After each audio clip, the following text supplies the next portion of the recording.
You think you're being bullied by your mom, but it's all in your head. Mom is just teaching you how to be a proper daughter-in-law. You're so good at not playing the victim." These were the words my husband Steve said when I told him about the harassment from my mother-in-law, Pamela. Pamela throws away the meals I make and drops the laundry I hung out on the ground. To Steve, that seems like educating a daughter-in-law. Seeing me speechless, Steve just laughed mockingly and then said something unbelievable. "My name is Laura. I'm 28 and work as an office worker at a pharmaceutical company. Steve was a college friend, and we got married 3 years ago. I lost my parents around the same time I graduated from college. It was so sudden, and as an only child, I felt doomed to a lifetime of loneliness. My parents didn't have much interaction with relatives, so mostly their acquaintances and friends attended the funeral. Without time to grieve, I started working at the company, where I was hired as a new grad, and met Steve through a friend. Out of pity for me losing my parents, Steve often took me to his parents' house. From the beginning of our relationship, his parents welcomed me like their own daughter, and I never doubted our good relationship even after marriage, often enjoying my mother-in-law's cooking. I wanted to continue working even after having children. If I couldn't leave our future children at daycare, there would be no one to help me with parenting since I lost my parents. When I shared this concern with Steve, he said Pamela would take care of it, and things went smoothly. I ended up living with Pamela at my in-laws' house. My father-in-law was away on a job assignment, so it was just me, Steve, and Pamela living there. Things were fine at first, but after 3 years of living with my in-laws and not being able to conceive, Pamela's attitude towards me changed noticeably. She would say, "Laura, how many times do I have to tell you? You're the youngest in this house, so you should do the housework." On weekends, Pamela would always push her cleaning and laundry onto me. Even though I was living in their house and doing most of the household chores, Pamela just didn't seem to like me.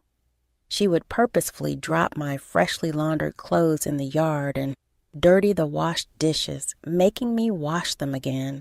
She constantly nagged me over trivial things and lectured me about not being able to provide grandchildren. I was already feeling broken inside, and Steve's lack of understanding made it worse. I repeatedly told Steve about Pamela's harassment and insults, but his response was always, "You're imagining things, overthinking it." At that time, Pamela never harassed me in front of Steve, so maybe he couldn't believe his mother would do such awful things. But even without that, Steve's attitude was unacceptable. It was as if Pamela was the victim and I was the villain, making me realize I had no allies in my in-laws' house. Once Steve showed he didn't believe me, Pamela's harassment intensified. What used to be done behind Steve's back now happened even in front of him. Verbal abuse and harassment finally became constant. I became pregnant around this time, but even as the tough period of morning sickness passed and I entered a stable phase, my heart wasn't light. Going on maternity leave and being constantly subjected to Pamela's relentless harassment, with Steve not only disbelieving me but joining Pamela in belittling me, were the main reasons. Even Steve, who was so happy when he first found out about the pregnancy, now joined Pamela in calling me a woman who does nothing but eat and sleep. I knew stress was bad for the baby, but I saw no solution. Despite the situation, the only person I could turn to for help was Steve. I decided to have a serious talk with him, recounting all the mistreatment from Pamela and hoping for a change in his attitude for the sake of our unborn child. I picked a weekend and approached Steve while he was relaxing in the living room. "Hey, There's something I want to talk about, I said. Steve lazily lifted his face from his phone. Lately, both you and Pamela have been really cruel to me. When Pamela harasses me, you just ignore it and pretend it's not happening. Can you stop doing that? Steve, seemingly unsure whether to listen or not, stared blankly into the distance. Then he mockingly focused back on me. That's just you overreacting. What Mom does isn't harassment or anything. How can you say that? Throwing away the food I make without touching it, deliberately littering my room, isn't that harassment? Maybe Mom is just trying to educate you to be a proper daughter-in-law. Why can't you understand that? Steve's words made my vision blur with disbelief. I unconsciously placed my hand on my stomach and looked down. There was no way I could raise a child in this awful house. Steve and Pamela's mindset would definitely have a bad influence on the child. Maybe it's normal for you and Pamela, but it's hard for me. I'm at my limit. My hand on my stomach trembled slightly. My anguished cry tore through me, but it didn't reach Steve. All that came back was his mocking laughter. At my breaking point, Steve said, "If it's so bad, why don't you leave? Neither Mom nor I would be troubled by your absence." Steve's unexpected suggestion stopped my thoughts for a moment. "What are you saying? I'm pregnant, you know." Steve looked at me as if to say, "So what?" and let out a dry laugh. "Ha, that's right. You have nowhere to go if you're kicked out. Poor thing. With no parents or a home to return to, you have no place to rely on." Steve's mocking voice echoed in my ears. I bit my lip and glared at him with anger in my eyes. What's with that look? Overwhelmed by my intense gaze, Steve looked slightly displeased. "I'm going back to my parents' home," I said after a moment of silence. Steve burst out laughing. "Go back if you can. You'll probably end up sleeping on the streets. Talking big about going back to your parents' home." As Steve's laughter continued, I pulled out a large Boston bag from the closet and started packing clothes and valuables. Steve seemed to believe I had no place to go other than his parents' house. He thought that even if I said I would leave out of stubbornness, I'd ultimately have no choice but to return. Pamela, hearing the conversation, came over and said, "It's your fault for not following our house's rules." Like Steve, Pamela seemed to be saying I should leave if I didn't like it. I had no intention of ever returning to my in-laws' house. Once I settled down after leaving, I planned to send divorce papers. After packing, I muttered to Steve and Pamela, who were still laughing unpleasantly, goodbye. I had decided then to raise this child on my own. They would never see the face of my unborn child. A year has passed since I left the in-laws' house. I successfully gave birth to a girl and, despite struggling with parenting alone, I haven't returned. 3 months after leaving, I sent Steve divorce papers, which were processed without issue. I also requested child support, but Steve hasn't paid. So it seems I'll need to talk to a lawyer and negotiate with him in the future, trying to lift my sinking spirits. I looked up at the towering high-rise in front of me. A sign saying "Model Room Open for Viewing" stood at the entrance, and occasionally other visitors came to look around. I was thinking of buying a condo before returning to work. Where I'm living now is far from both my workplace and the nearest childcare center, making it inconvenient. Considering I'll be raising my child alone, I want to settle down in a fixed place soon. Fortunately, I have ample funds to buy a condo. After registering at the reception on the first floor, I was shown to a room on the top floor. Following the guide, I rode the elevator up. Arriving at the 50th floor, the elevator doors opened, and I was surprised. The person I saw was just as shocked to see me. The employee assigned to guide me turned out to be Steve. He was supposed to be working at a securities firm when we were married. But when did he switch jobs? Steve must have never imagined meeting me here. Clearly unsettled, he started darting his gaze around. Moreover, this was the top floor of an exclusive apartment, accessible only to those with a serious intention to buy. With an awkward smile, Steve began showing me around the top floor. His words were gentle, but his glances kept asking why I was there. We both felt uncomfortable, but the room itself was impeccable. It was close to my workplace and had an underground connection to a childcare center.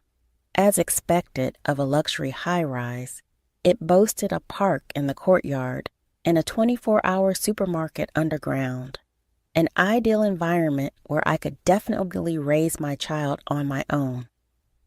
"I think I'll take this apartment," I said. Steve was surprised at my decision. I had come prepared to sign a contract immediately if I found a suitable place. However, Steve didn't bring out the contract, no matter how long I waited. Just as I was about to question him, Steve's lips quivered. "There's no way. What? A single mom going through a divorce can't afford the top floor of a high-rise?" Steve's face showed a mix of emotions. His expression, neither anger nor jealousy, seemed accusatory. "Did you catch some rich guy, or are you doing some unspeakable job?" I stepped back as he closed in. "No, I just sold my family home for a bit more than expected." "Your family home?" Steve asked. I recounted the events of the past year. After leaving my in-laws, I moved back to my family home, which was in my name. Both my parents had passed, and the house was too large for me alone. The impressive water garden, a hobby of my father's, must have added to its value. Just before the baby was born, someone wanted to buy it. But that doesn't mean it would sell for enough to buy the top floor of a mansion, right? Steve's skepticism was understandable. The house was old and showing wear. I thought it would only cover living expenses for a while, but the buyer was a well-known wealthy individual. He was more interested in the water garden than the house itself, offering 5 times the market value for it. I explained that the garden was a hobby, not professionally landscaped, and that I barely maintained it. However, the buyer liked the foundation and planned to hire a gardener to reshape it to his liking. His willingness to pay so much, even after seeing its current state, led me to sell the house. He even added a living allowance to the price, as he felt bad for buying me out. This allowed me to live nearby in an apartment, focusing on childcare without financial worries. Hearing my story, Steve's eyes sparkled briefly. Then his attitude changed, and he humbly apologized. "I'm sorry about what happened. Can we start over?" Confidence oozed from Steve's face, as if he was sure I wouldn't refuse. But I didn't take his offered hand. "I can raise my child and live well without you. I have no desire to live with someone who looks down on others." At that moment, Steve's face turned to anger. His face reddened as he glared at me. "You're refusing my offer to remarry you?" A colleague with the contract appeared behind Steve, perhaps curious about our long conversation. I glanced past Steve to greet the colleague, but Steve seemed oblivious. "A woman being rich is just wrong. Women should just quietly support their men and stay at home," Steve said. The colleague's face went pale. I silenced his attempt to intervene with a look. "Is that all you wanted to say? So you think you can look down on me now that you're rich? You were better off as a lifetime servant in your husband's house." I sighed and turned to the employee standing frozen with a stack of contracts and documents. "I can't make a big purchase from a company that employs someone who talks like this." At my words, Steve finally turned around.